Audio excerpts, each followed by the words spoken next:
मैं शुरुआत अनिला जी आपसे कर रही हूं क्योंकि सबसे पहले बात मुजफ्फरनगर की हो रही है। मुजफ्फरनगर के स्कूल से आया एक वीडियो सबके जहन में सवाल खड़े करने के लिए काफी था। मुजफ्फरनगर के एक स्कूल में ऐसा क्यों हुआ कि धर्म के नाम पर या धर्म सूचक शब्द का इस्तेमाल करके एक बच्चे को उसी के क्लासमेट्स के साथ पिटवा दिया गया? मेरी सबको राम राम।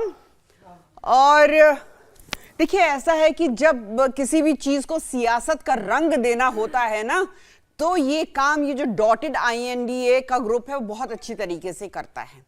ये बिल्कुल सियासत का मसला नहीं था। एक स्कूल, एक प्राइवेट स्कूल, टीचर एक विकलांग, हाँ, उसके नाम के सामने त्यागी यानी हिंदू है।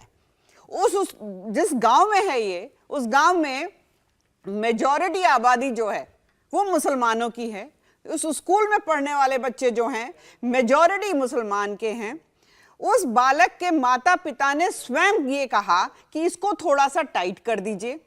टीचर की गलती ये थी कि उस मुसलमान बच्चे को, बाकी भी क्योंकि क्लास में ज्यादातर मुसलमान थे, ये कहा जरा इसको 2-4 लगा दो, इसकी काम करके नहीं आता। और इसके माता पिता ने कहा है टाइट करो।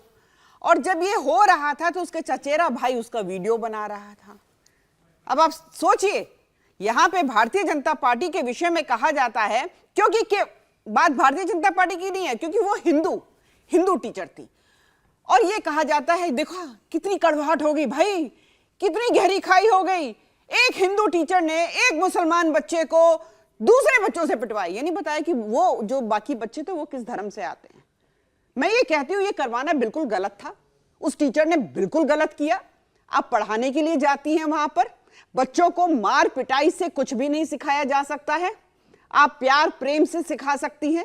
अगर उसके माता पिता ने कुछ कहा तो आपको मानने की जरूरत नहीं थी, आप अपनी बुद्धि भी जरा, अपनी विवेक भी लगा लेती। मैं यहां केवल इतना कहना चाहती हूं, क्योंकि आज आपने मुझे आमंत्रित किया है मुजफ्फरनगर के विषय में चर्चा करने के लिए, तो मैं आंसूपूर्ण, अश्रुपूर्ण श्रद्धांजलि उन सब को भी देती हूं 2013 के दंगे में जिन लोगों ने अपनी जान गंवाई। आज उसकी बरसी है 2013 के दंगों की, मुजफ्फरनगर के दंगों की। आज वो सचिन और गौरव, उस परिवार के लोगों की बात अगर उस वक्त का शासन प्रशासन सुन लिया होता तो ना वहां दंगे भड़कते, ना 65 से ज्यादा वहां जान जाती, ना हजारों लोग घायल होते, और ना ये जो कड़वाहट का माहौल जो वहां पे बनाया गया वो नहीं होता। 32 से ज्यादा जो छोटे छोटे बच्चे हैं ना, मुसलमानों के बच्चे, ठंड में, अनिला जी, अब तो ठंड में उन्होंने जान दी। और आज ये मुसलमानों के वकील बनकर खड़े होकर हमें ये बताते हैं कि क्या सही है और क्या गलत है। आपकी वहां पर सरकार है और एक स्कूल में बैठकर एक महिला टीचर अगर एक बच्चे को उसके क्लासमेट से पिटवाएगी और अगर धर्म सूचक शब्द का इस्तेमाल करेगी तो विपक्षी तो आप पर सवाल उठाएंगे ना कि नफरत का माहौल आप लोगों ने पैदा किया। ऐसा क्या हो रहा है कि हिंदू मुसलमान के नाम पर ही घटनाएं हो रही हैं? हम मुद्दों से ज्यादा हिंदू मुसलमान पर चर्चा करने लगे। ये करवाते हैं ना, इनका काम ही ये है। जब देखो हिंदुओं का अपमान कराना, जब देखो हिंदुओं का अपमान कराना। कोई नहीं भूल सकता आजम खान को, जिसने फोन कर 2013 में ये कहा था सारे मुसलमानों को छोड़ दो। कोई नहीं भूल सकता, ये वो राजनीतिक दल है।